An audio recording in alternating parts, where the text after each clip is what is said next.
Welcome to another edition of the Empower Hour. I am Al Kumar. And I'm Hanifa. And we're here to talk to you today about the Cuban-American relations with our special studio guest who's, you may not recognize him, but he is here, Mr. Kymone Freeman. He's en route on his way, but we like to start on time as much as humanly possible. So we're going to roll, and when he gets here, he can fill right in the gaps. Mm-hmm. How you feeling today? Okay. How are you? I'm good. Yeah, I was going to say this to Kymone, but I guess, his reputation precedes him, because I was just going to mention to him the things that I admire the most about Kymone, which is my first introduction to this brother. Here he is, right here. A great job, just walking in the door. Fashionably late, but right on time, because we are on air. We just got on air 30 seconds ago, so you didn't miss anything. All right, so no Michael Jackson songs, okay. No, this is our dear brother Kymone. And this is you here. That's me. Peace, world. And I was just about to share with the guests my first introduction to you. When was that? Yeah, it was many moons ago. It was many moons ago, and you know what? It was actually a YouTube video. So you met me through a YouTube video. I met you through a YouTube video. So I was perusing through, and I stumbled across this short clip of this man down on Capitol Hill raising Cain. And I'm like, who is this guy? I mean, you were just raising Cain. I can't even remember what it was about. But you were just like, in the halls of Congress or something, and you was I don't know the issue. Shouting real loud, and you was, just... Sounds like an angry black man. So that was my first introduction to you. But I admire your method of activism, because you are an in-your-face type of activist. Hey, somebody got to do it. You don't hold you don't hold your words. You don't cut no cards. You gonna tell it straight like it is. I get that from my great grandfather, John Lewis. I know John Lewis. And I remember as a child. It's funny what you remember about your childhood. My mother would. He built his own house in North Carolina. It still stands today. Couldn't read, couldn't write, but he wasn't dumb. Obviously, he built the house and still stands there.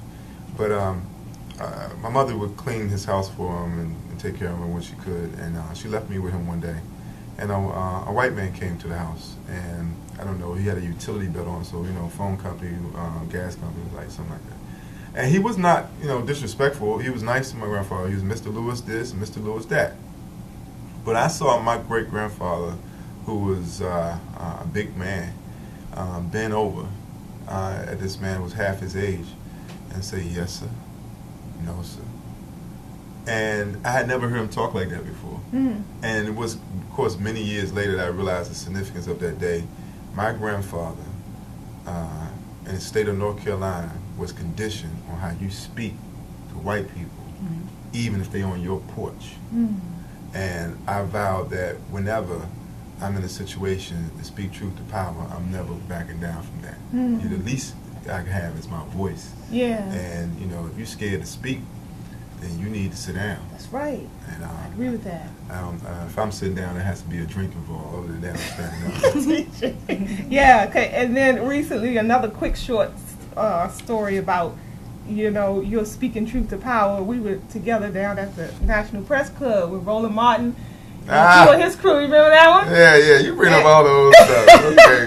I got in trouble with that one. We ran into Colin Powell. Yeah. And some friends still, so-called friends, are still mad at me today about that. Really? Yeah. And the way I was like so surprised, because usually a man of that stature and reputation and Mr. Powell. This brother here went at him. You know, he had the recording going. He wanted to know. I stuck a camera in his face like, yo, what's up with Iraq, man? Yeah, the raw criminal. You're the raw criminal. Then what I got in trouble for is that he extended his hand, and I refused to shake his hand. I like, oh, Slim, nah. Right. You some blood on them hands. Yeah. And he was like, yeah, and he asked you to stop recording. And he asked me to stop recording. But he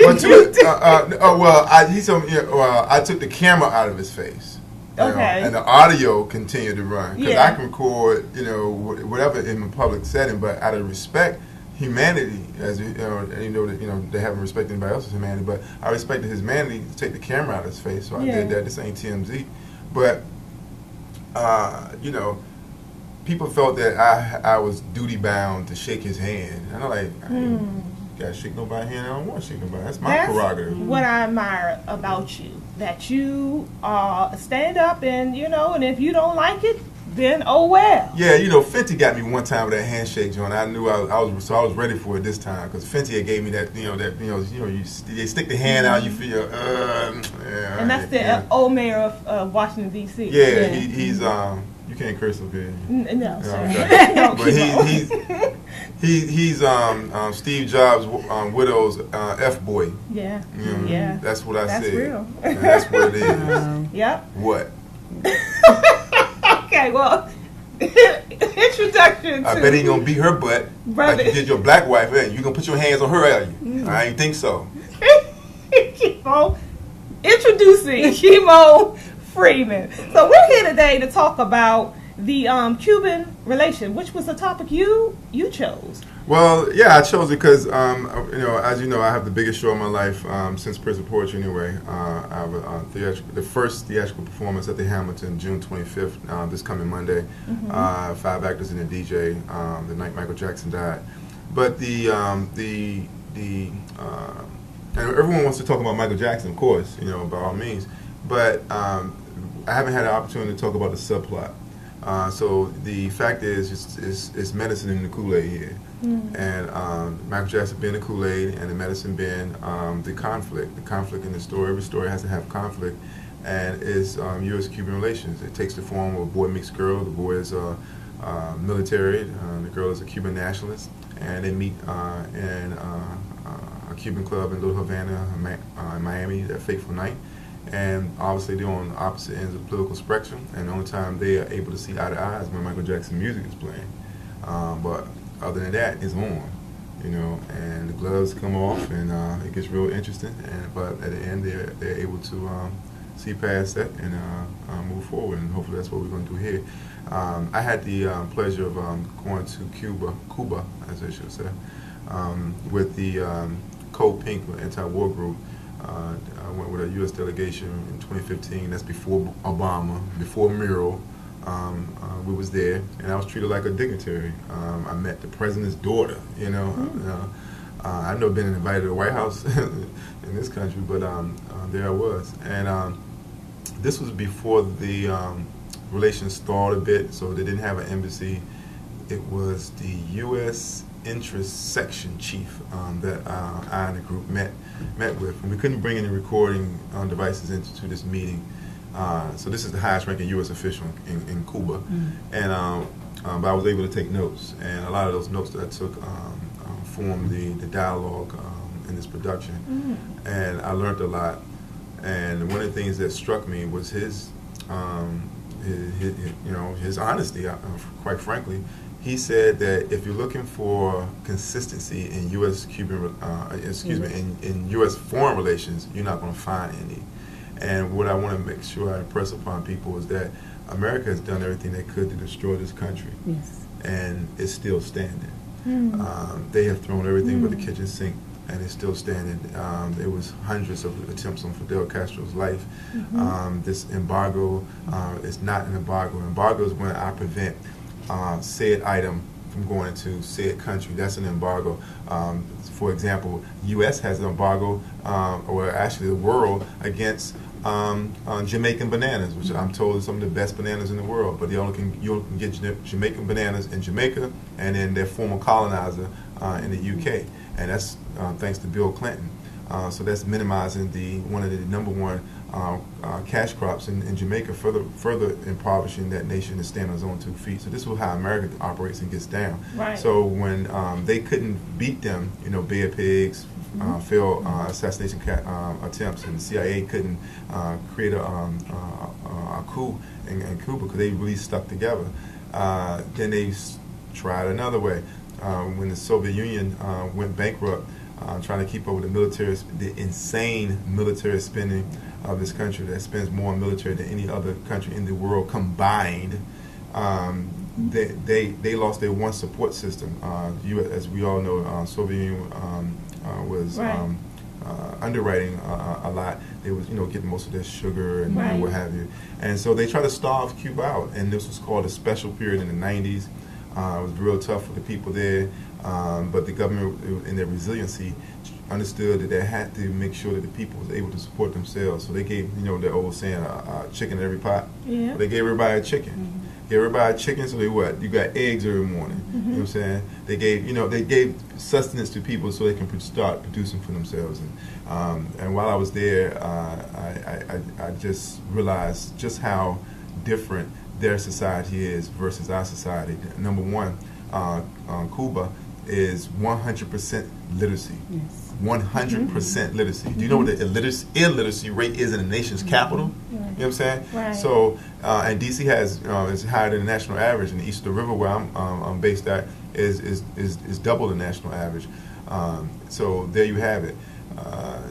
Somebody told me there's no ads everywhere. When you go, that's the first thing they noticed. That was the biggest difference. Is that's no advertisements everywhere you look, like here in America.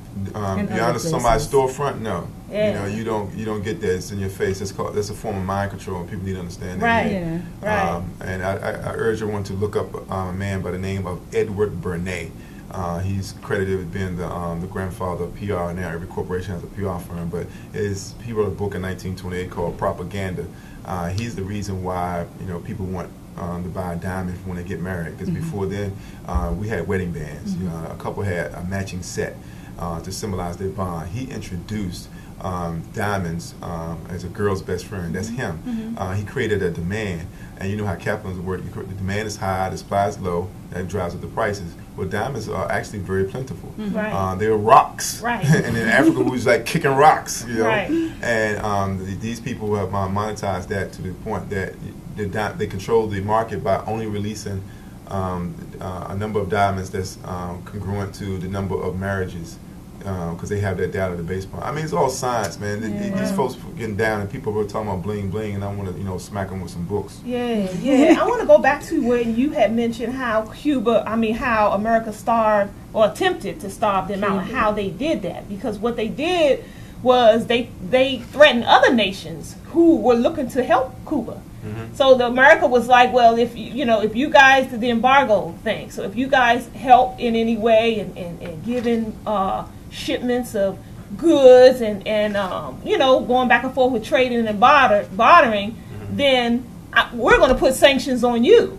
So not only did they put sanctions on Cuba, they put sanctions on other nations that look to assist Cuba. And a lot of African nations as well. So people's hands were tied. They couldn't help if they wanted to, because it was like, the big bad wolf is like... I could dispute that they could help if they wanted to. I will acknowledge that, yes, there were some hardships that would have been endured, would have been a price to pay if they had. But I dispute if they wanted to.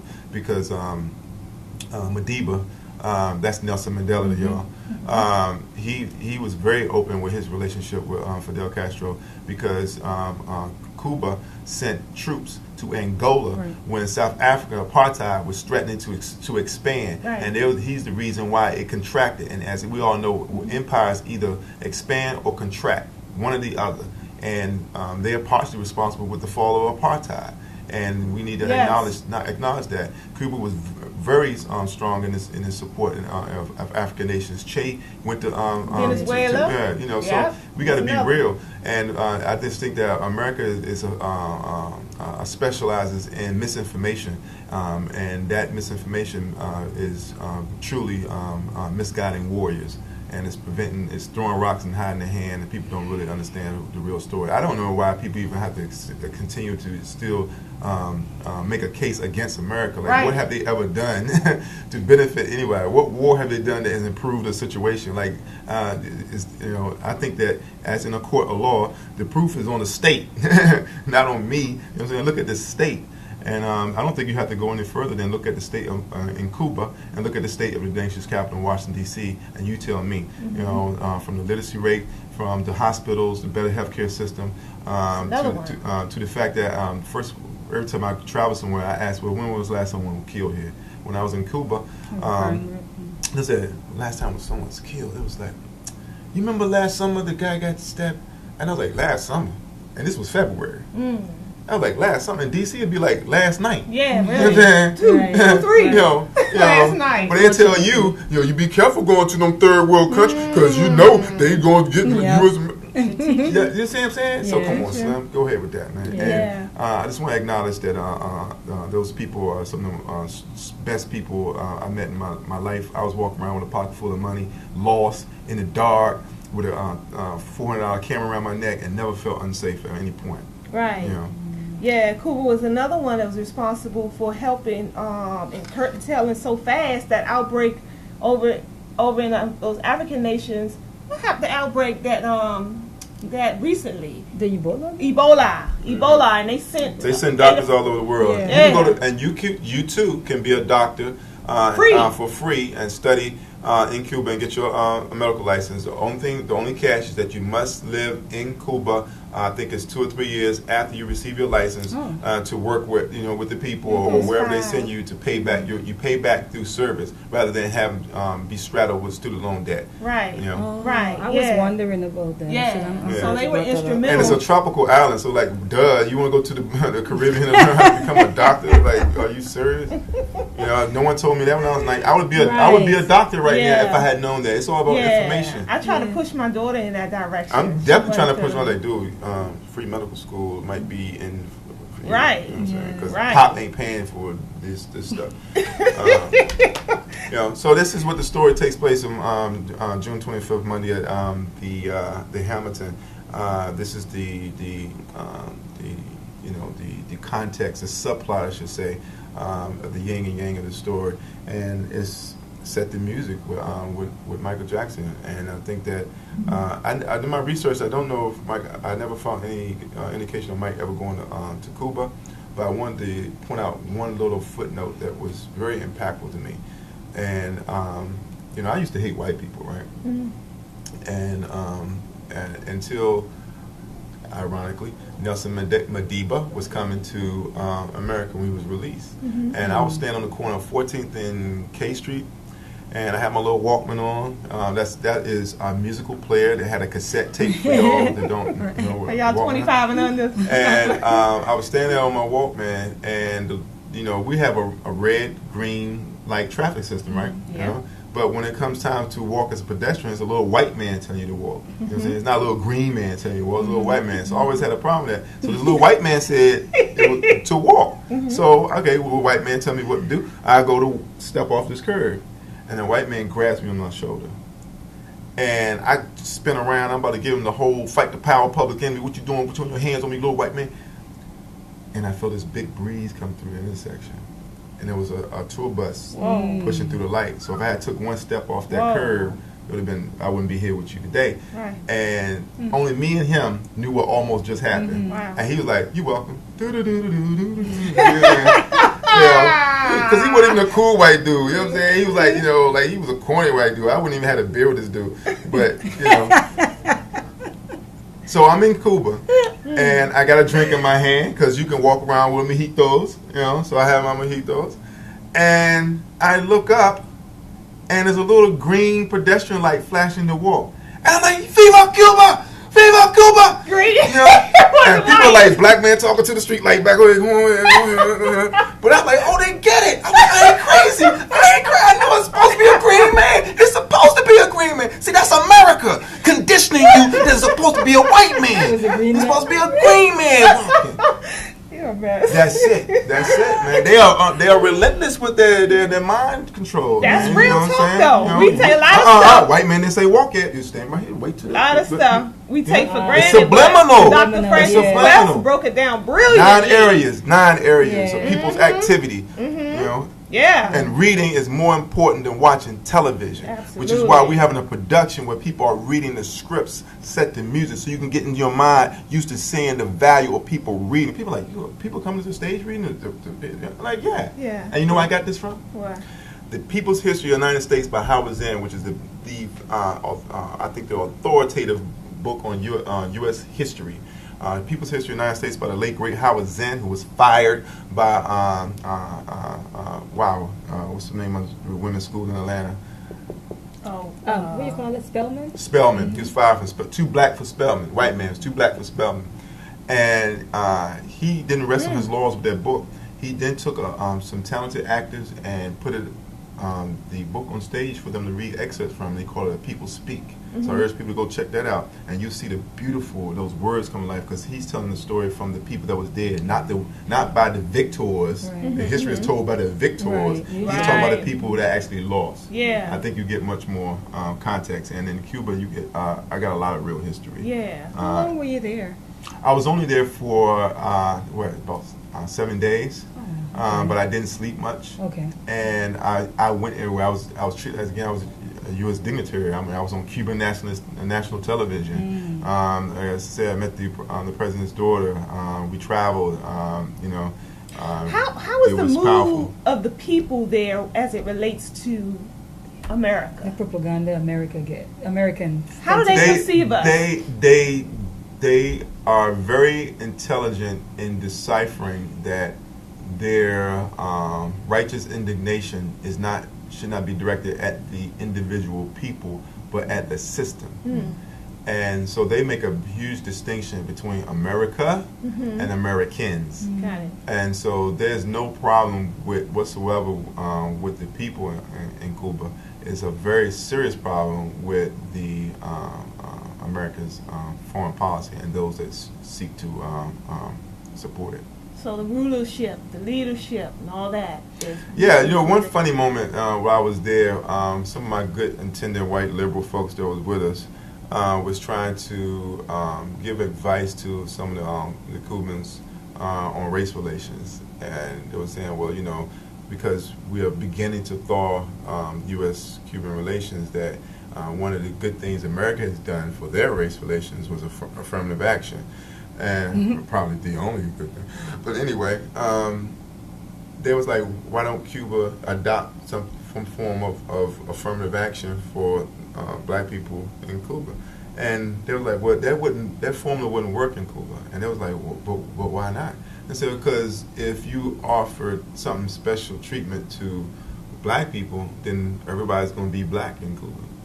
And he's like, what do you mean? Because in Cuba, it's a lot of race mixing, you know what I'm saying? Like, they don't even see the line like that, that was one of the things that was utterly removed by the revolution, Right. And for those that don't know, go back and watch The Godfather, because when Al Pacino kisses his brother, they're in Cuba about to flee. That was the mob. It was the mafia, and you saw the senators there, how corrupt that system that was overthrown was, because America would have you think that everything was fine in Cuba before Fidel got there. Right. You know what I'm saying? Everything was good. You know what I'm saying? And history tells another story. So my point is that the guy was like, he would be considered white in America, but he pulls out a photo on his wallet. This is his grandmother's. Grandmother's black is Nina Simone. You know what I'm saying? So in America, one drop rule, he would be black. And then and if you start trying to give some favoritism, he gonna claim, hey, I'm black and my grandma black. And You're right. We all need so how that ain't gonna work. You know what I'm saying? And plus, there's no real racial hierarchy that way. You know what I'm saying? So there was class before. Of course, there was one before the revolution, and of course, there's some remnants of it, because you still look in government. It doesn't look it doesn't reflect accurately the people, but at the same time, it is. I would say it has been eradicated. Okay. You know what I'm saying? Because white supremacy is this disease, but it is a global. It is a global one. No but doubt. I think it's at the least pitch I've ever been in any country that wasn't predominantly black country. Okay. How do you think they have been so successful up to this very day in keeping Assata Shakur safe? Assata Shakur, let me tell you, Assata Shakur is safer than Trump. You know, for real, because with Trump you see him. With Assata, like she was walking around and quite normal. I met so many people that knew her or met her and had pictures with her and so had I came 10 years earlier, I probably would have had opportunity to have dinner with her because I was trying to get at her. I came close. Mariella was trying to, that's Fidel Castro's daughter. Okay. She offered to do a phone interview, but I was like, I wanted face to to be with her. face, You know what I'm saying? I mean, of course I should have taken the phone interview. I probably will, but I want to keep, you know what I'm saying? Like I do the phone interview, then what I'm gonna say if I do find it, Right. later or whatever. Right. But I feel you. but my point was that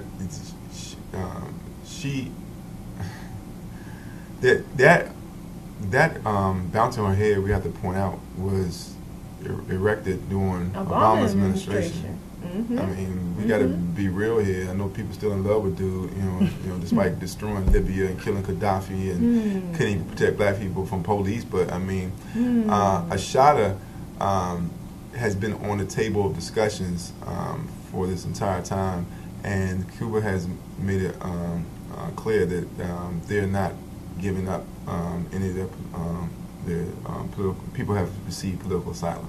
Right. And that's their problem, and that's one of the things I love on Cuba for. Here's this Me little third too. world country that has stood up to the greatest power on Fearlessly. the planet. It's the ultimate David versus Goliath, Yeah. and it's still there. And because of that, I know that we as a people can do the same. That's right. And I wish I could have all the names. For some reason, I'm drawing a blank right now. But they have a guy that actually escaped from imprisonment and flee to Cuba in the U.S. Virgin Islands. That's like a part of the history. Yeah, in St. Croix. Okay. There was he was telling me at about a that hotel, once. and he was coming back for a court hearing, and somehow whatever was arranged. Yeah. Yes, he's still alive there. They were able to do a documentary about it and everything like that. Interesting. Yeah.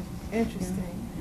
Why don't we hear much about traveling to Cuba now that these borders have been swung open? Well, I'm sorry. No, go ahead. Well, Obama opened the doors, and then Trump tried to quickly close it. So I actually don't I don't know what the Trump regime response is, but this is what you do. You want to go to Cuba, like every other country in the world. Go to Canada, go to Mexico, go to any other country in the world, and you can get another connect flight to Cuba. That's all you got to do. Yeah. You can get a speedboat from and roll out. Like what is this talking about? You can't go somewhere. What are you waiting for? A little white man to blink to tell you to go? That's what you waiting for. The little white man is not blinking, so I can't go. Yeah. Come on, dude. Like, y'all need to wake up, man. Stay woke, man. Dick Gregory's y'all need to learn y'all lessons, man. Learn your lessons, man. Are you a grown man? Are you a grown woman? You waiting for somebody to tell you when you can go, when you can't go? Like, really? Seriously? Come on, Snap. I've heard a few people that's traveled there between last year and this year. Yeah. More and more people Did they are get a going. permission slip? No, it was actually some woman. Yeah. Did somebody throw a black hood over their head and take them to a black spot on a CIA camp somewhere and torture them after they got back? Came back safely. Yeah, like whatever. Good teaching. Well, we're midway through our programming, so I'm going to jump into the promos right now, share with you a little bit more about where we are. We are in the Elife Studios, located at 9185 Central Avenue in Capitol Heights, Maryland. Everlasting Life. Black owned and built. Black owned and built. Everlasting Life is certainly a vegan restaurant and lounge, but so much more. Every Thursday night, we do Children's Night, where children 12 and under eat free. As long as they're here with a paying adult, bring them on out for a really tasty, healthy meal. And that goes on from 6 to 8 p.m. Not only do they eat free, but they enjoy themselves where they come together with a whole lot of other children, and they do different activities together, and they really look forward to coming each week and be amongst friends. It becomes a big playground. So again, that's every Thursday from 6 to 8 p.m. right here at Everlasting Life. Following that up on Fridays from 7 to 9 p.m., Dinner and a Movie. So we air a different documentary, something very informative, something that impacts our everyday lives, some things that you normally don't readily hear about in the mainstream. So we air those documentaries, and then we do a discussion that follows. That's our Dinner and a Movie. It's always free. That's from 7 to 9 p.m. Every first Saturday is the Black Wall Street Renaissance. That takes place from 12 to 6 p.m. It's an all-day shopping spree / bazaar. We open the stage up for different lecturers and entertainers and things of that nature as well. So again, come and shop. Come help circulate the dollar right here within your own community each and every first Saturday of the month from 12 to 6 p.m. Third Saturdays, we do what's called the Marketplace, something very similar, but this marketplace is geared towards healthy eating, fresh produce, natural supplements, herbs, spices, vegan groceries, all that, and healthy skincare products, things of that nature, from 11 to 4 p.m. That's our marketplace every third Saturday of the month. So come on out, shop with us there. And if you're interested in being a part of any of these marketplaces, reach us here at Everlasting Life. We'll get you connected for that as well. Elife Studios, host your own show, starting right now at only $25 an hour. And this brother here could tell you, because he owns his own radio station, that is a ridiculous, unheard of price. $25 an hour. Come on, it doesn't last long. If you're interested in hosting your own show, you can do it right now at a great price. And the night Michael Jackson died is your particular event, so we do have some information about that as well. Oh, look at that! We can share. Yeah, great artwork. We look out. So, tell us again, real briefly, what you're a man of so many talents. So, are you in this particular? Choice of weapons, as Gordon Parks would say. Okay. Okay. Are you starring in this particular? No. I leave that to professional actors. I write and sit down with a drink and listen. So the Hamilton is a perfect place. And for those who do not know about the Hamilton, beautiful venue, beautiful menu, and eat, drink, and listen is their motto. And so I'm gonna do that. Okay. But. And that's a Monday, right? It's a Monday, the day of least resistance. That's my day off. I plan to be there for that. Yeah, please do. I better get my It's just the ticket biggest early, show of my life, and since Prison Poetry 13 years ago, we had the lightning struck, and I sold out the Lincoln. The Hamilton is a 500-seat venue, so it's almost as challenging. But if I may, I wanted to read an excerpt from a piece in there. Again, I told you that the subplot of the U.S.-Cuban relations was the conflict in the story. And it's a boy meets girl, and they're left alone. And unfortunately, Michael Jackson music is not playing loud enough at this moment. And so they had a coming to Jesus moment. And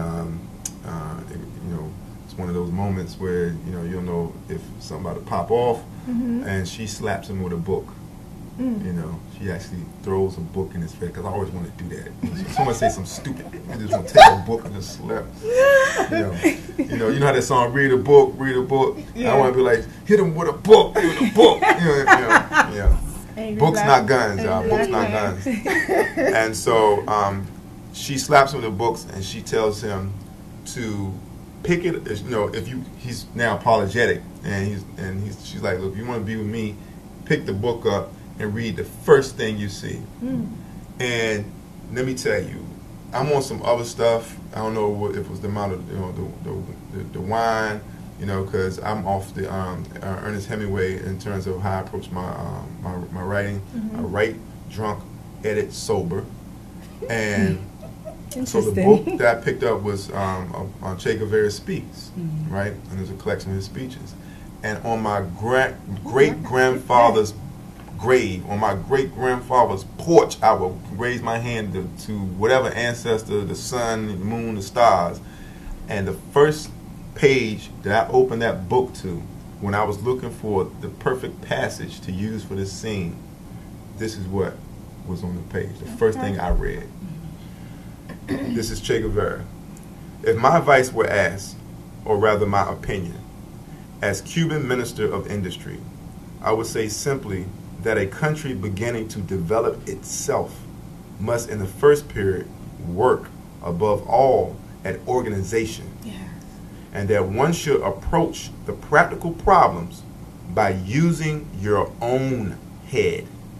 This may seem to be an abstract and rather vague opinion, but it's something very important. And I was blown away. I was like almost like Snoop Dogg. I mean, I had to back up off and put my cup down, and meditate. Like that's when I knew, like, dude, I had just came back from Ghana. I had an epiphany while I was there. My sister told me that, you're not lacking. You just got disorganized resources. My muse of 15 years, who was my biggest supporter, would read all my work first, would proofread my work. She was unfortunately killed in a car accident. And I dedicate this production to her. Her name was Christina Turner.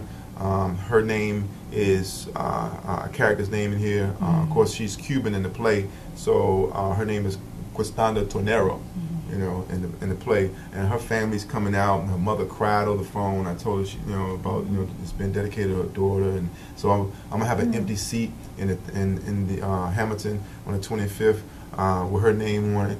And then 3 weeks ago, my man Alexander Bundy Mosby, who owns a shop next door to me, because on our block in Anacostia, we have the most black-owned businesses than any block in the entire city. You know what I'm saying? It's for 4 of us in a row. You know what I'm saying? It's Black Wall Street.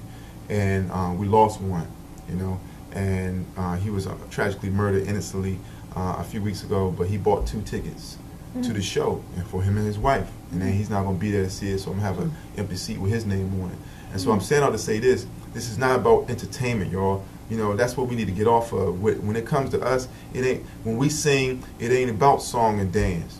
It's not when it's real. You cannot call Nina Simone an entertainer to me. You know what I'm saying? You can't call Bob Marley, you know what I'm saying, a reggae singer. You know what I'm saying? Like really, what? You know what I'm saying? Like, we need to get to that level. And when I read that piece, and I knew that what I was doing was being blessed. Like, I knew I was in line with my purpose. I knew that I was where I was supposed to be, and because of the people who believed in me, who are no longer here, I felt that I had to man up, because we play small. We play small too much. And I'm off to Kim Jong-un too. Stay humble, but don't be humble about your gifts. Don't be humble about your purpose. Don't be humble about your mission. Don't be humble about what you got to do to get there. You be humble with the accolades. You know what I'm saying? Yeah. Like I'm not sitting here gonna tell you all about all the wars I won. Yeah. And all that. And all that. That's where the humility comes in. At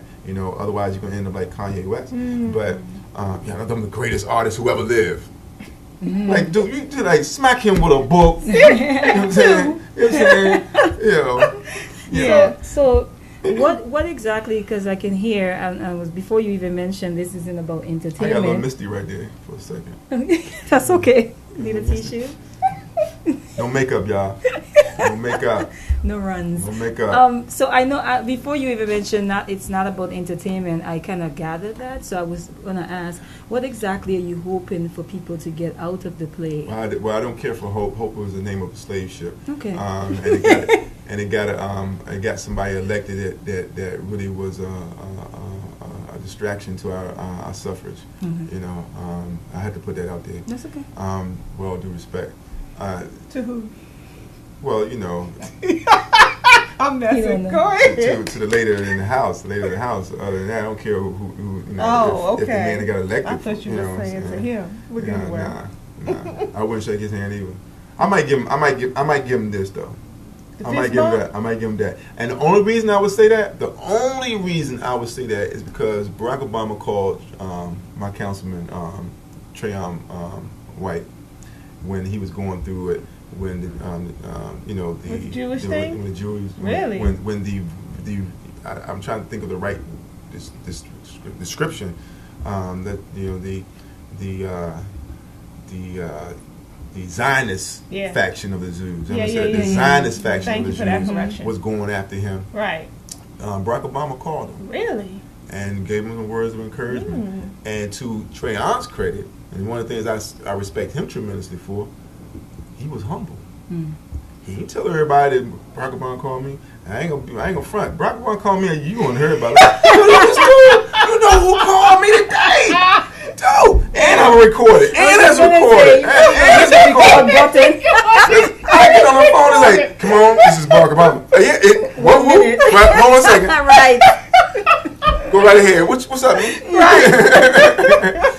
But I will acknowledge that the medicine in the Kool-Aid is that it's set to music. It's 5 actors and a DJ. You know what I'm saying? So when it gets too heavy, cue the music. You know what I'm saying? And the music is helping drive the story. It's not like it's background. Yeah. Like, you know, a certain song comes on, it drives the next line. Right. You know, Okay. oh, you know, hey, da da da da. You know, and you know, the night Michael Jackson died, I was in Miami.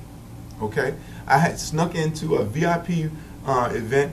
They told me, look, don't ask for no autographs, don't take no pictures, or they're gonna throw you out because they know you don't belong. Right. I'm like, man, dude, I'm DC, dude. We don't do like that. You know what I'm saying? But my thing is, I go in because I'm hustling DVDs for my first play from 13 years ago, Prison Poetry, right?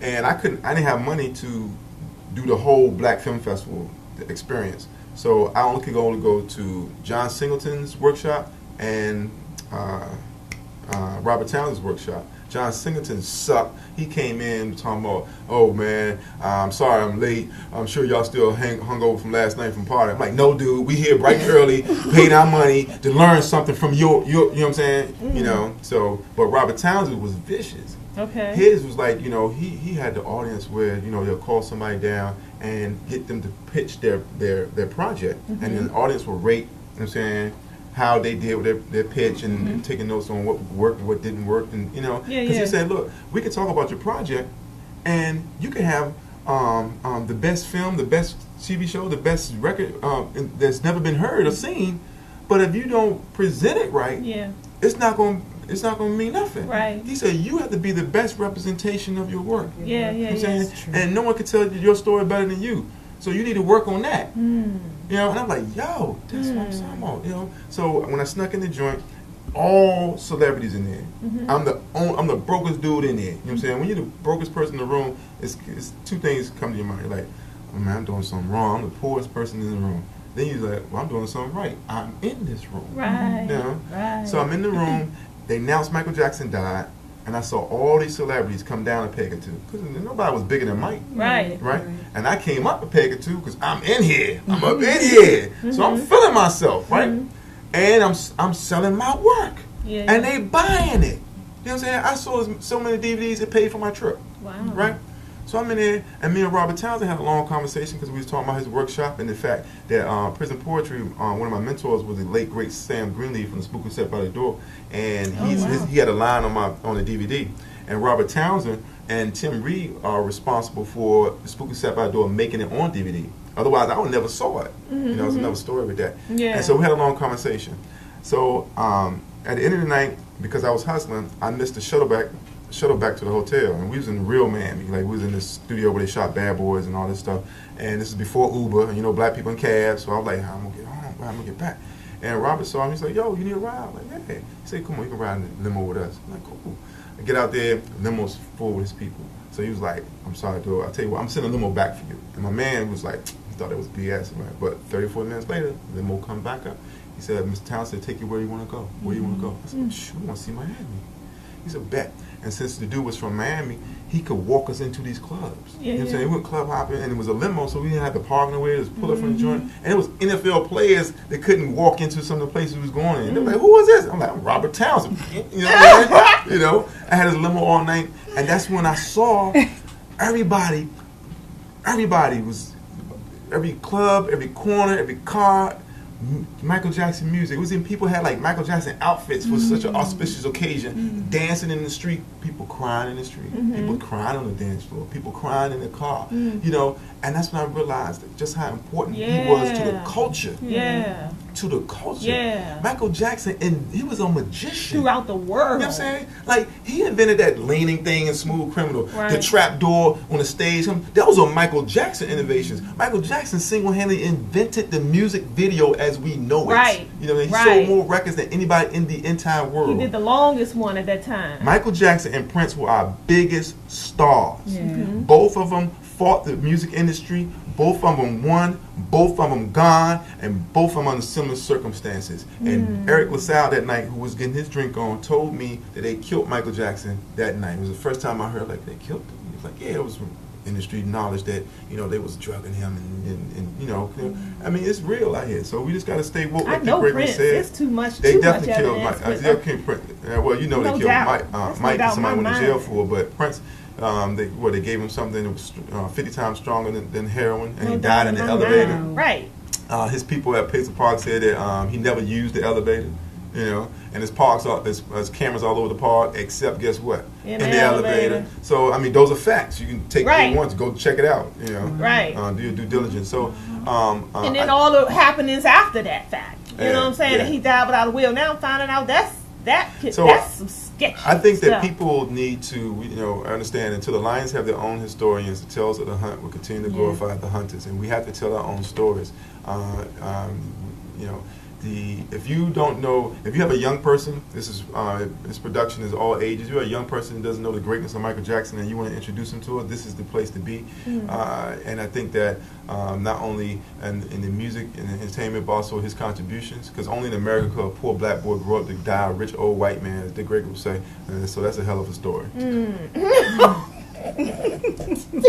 Indeed it is. Where can they get tickets, please? Yes. Yeah, you can get tickets at the Hamilton website, live at the Hamilton, D.C. That's the Hamilton, the venue, not the play.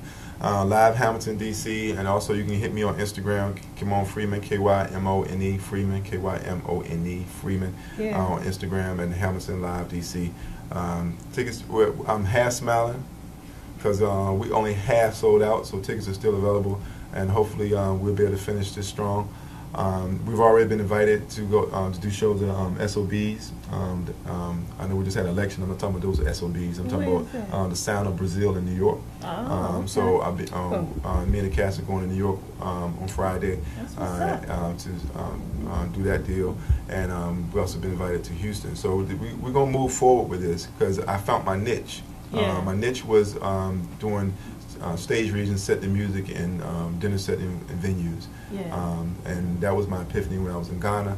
And this is my promise to my muse, Christina Turner, and to my man, Alexander Bundy Mosley. May they all rest in peace.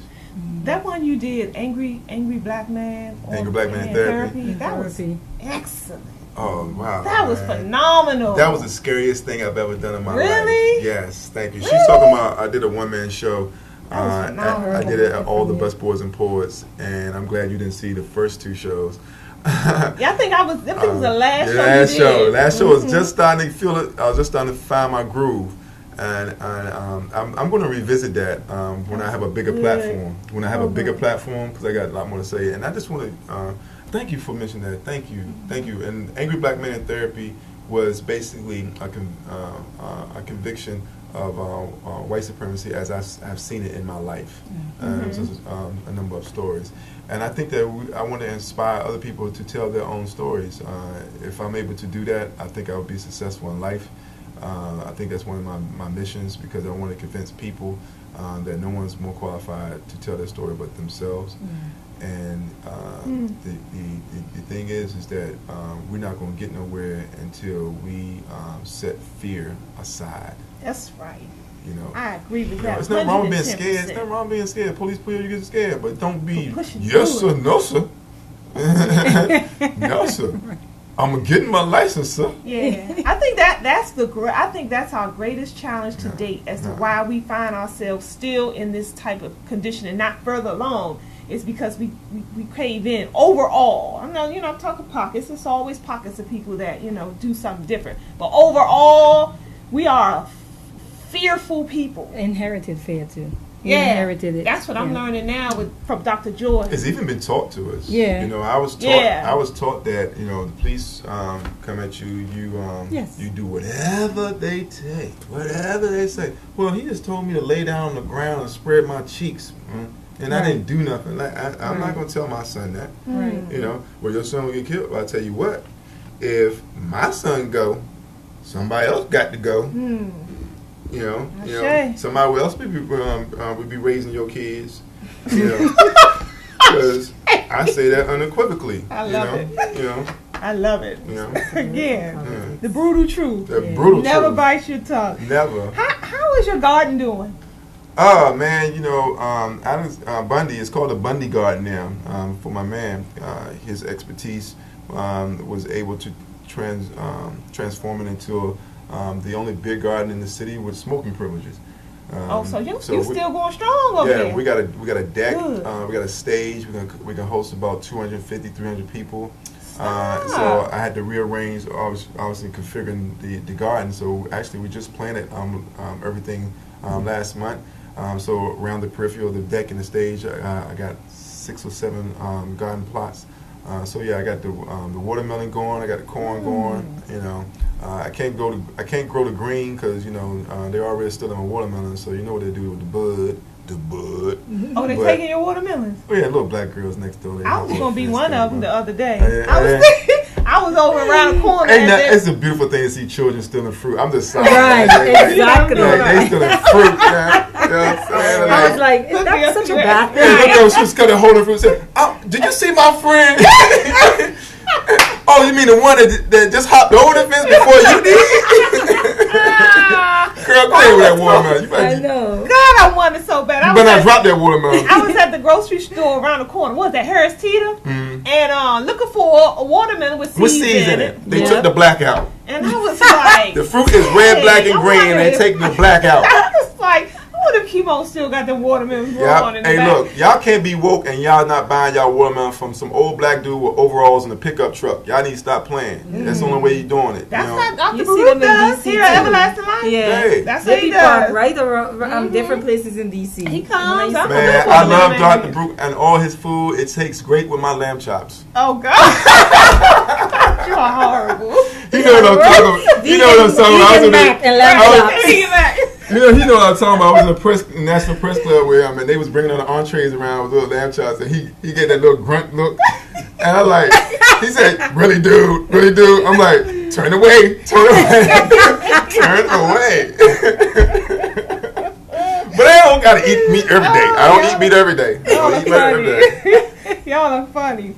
Andy, your relationship with the owner of help me out. Busboys and Poets. Busboys and Poets. You helped him. He actually when he was running for mayor. Yeah, I worked on his campaign. It was an unpaid position, but he did repay me by sponsoring my trip to Cuba. Oh yeah. Okay. I like Busboys and Poets him. sponsored my trip to Cuba. If I was a DC resident, I would have voted for him. I don't know how much good it would have done, but yeah. I mean, he had a lot of good things to say on the platform. You know, his business is a progressive mantra. And he got a lot of trouble about supporting the Yes 77 initiative yesterday, but it passed. What is that about? And it's basically giving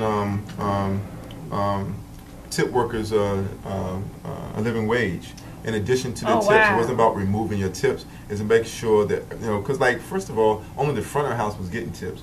You know, the back of the house, the cook, the chef, the dishwasher, the busboy, they don't get tips. Right. You know, so it was about giving them a living wage. Right. And you can't argue against raising people's wages, especially in a city as expensive as DC. Now, I will admit that there will be on level of hardship for smaller businesses than big businesses, but there's things the city could do. They can say, oh, well, a business of this size and smaller, you have zero property taxes for the rest of your business duration, so you can offset some of that cost. You know what I'm saying? You know, there's things that they can do, okay? And the city has money. Right. You know what I'm saying? So whenever it's something that benefit people, oh, we can't really do that. Right. And then when it's something they want, there's no limit. And they go over millions of dollars. And you know, so let's be real. So, fortunately, our people are still not woke, though. Malcolm said that, we were trying to organize people around specific issues, but we've been trying to organize people who are asleep. So we got to wake them up. And Shalal has been a controversial figure. He's done stuff that people would say was a misstep. Like he had these little race cards he would give out. That you order something and it would ask you a question about race, and people was offended by it. And so you do so some people like him, some people don't. And quite frankly, I don't vouch for everything he does. Right. I mean, I don't like everything my mother says. Right. You know what I'm saying? But Right. the fact of the matter is, I can work with him. Yeah, I think his heart is in the right place. Yeah, and he's That's and you when can walk in a restaurant and see that. yeah, I mean, when he's celebrating our culture, and he's celebrating the struggle. And his new venue in Anacostia is going to house the Shawnee's Milton Community Bookstore. So I'll be operating the bookstore. So I will have a bookstore, I have a radio station, and a beer garden. And I'll be like, what? Among other things, because you do what's the annual event you do every I year? do the Black Love Festival whenever I got money to do the Black Love Festival. So whenever I do the festival, I mean, Kymone's doing all right because he got extra dollars. And when I ain't got no extra dollars, there ain't no Black Love Festival. He's like, man, where's the Black Love? And I'm like, I'm asking too, where's the love? So if y'all want to see a Black Love Festival, come out to see the night Michael Jackson died at Hamilton, June 25th, next Monday. Doors open 6:30. Show starts at 7:30. And we just got a new edition. We got the Poet 13th going to close it out. And we got my man Kenny Sway. For those who don't know, Kenny Sway is a what do you call it? Like a viral video star in DC. He's like one of the infamous street musicians because he was singing at Gallery Place because white people had moved down to Gallery Place to get some peace and quiet. So he was singing, killing this Maxwell song, and his white woman goes, "Could you please stop? Could you please stop? I'm trying to get some sleep." And he just killing it. So he's serenading her to her while she's still doing it, and that went like millions of hits. See that. So he's gonna sing "Man in the Mirror" before the play starts. Beautiful. And shout out to my man Freddie Dunn too. He's gonna do a trumpet rendition. I forget what song he's doing. So we got musical ends, and the meat and potatoes is gonna be a great night. 5 actors and DJ, and I hope everybody can come out. That's what's up. I'm trying to get you to get me in one of these. I was going to ask, how do you select the people to be your place? Because I went with you to the last play. Yeah, the one you did on John Brown. Yeah, John Brown. Yeah, that wasn't a play. It was a stage reading. It was going to be a film, and it still will be. That was me keeping a promise I made to Dick Gregory. Okay. My last phone call conversation with Dick Gregory was about that production. He was going to be in it, and he felt it was a story that needs to be told. He felt that John Brown was the greatest white man who ever lived. I agree with him. And he would go to his grave every year and put flowers on it. Yeah. And so, as a scene in the piece where he was going to do that, but we had Nightwolf, Jay Warren and Nightwolf from WPFW stand in for Dick Gregory. Oh yeah. So he stood. You ask him about. He stood in to do that for what Dick would have done. Okay. And so we ended with Dick Gregory's voice.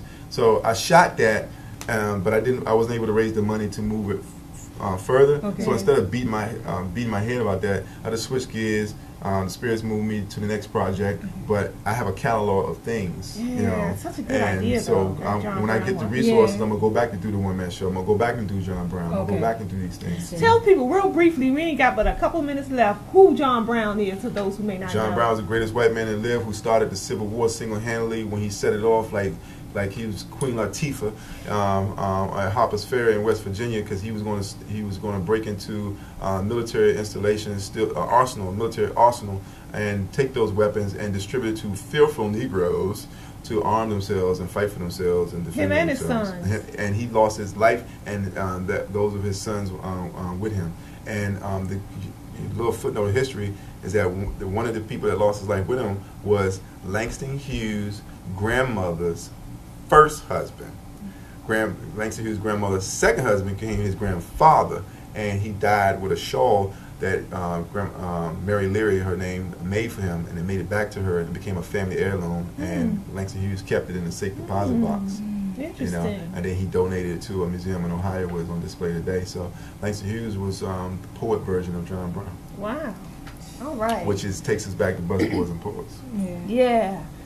that is our Empower Hour, family. Fascinating. So we gotta have you back because I mean you have so much information. Gosh, we can go so many different directions with you. Put it in music. Make revolution sexy. Yes, sir. That's right. Michael Jackson died. So again, if you want to get a little bit more of cozy about with Kymone and what he's doing, come and support his show, The Night Michael Jackson Died. Support yourself. Support yourself. You owe it to yourself. What are you gonna do? Go home and watch TV?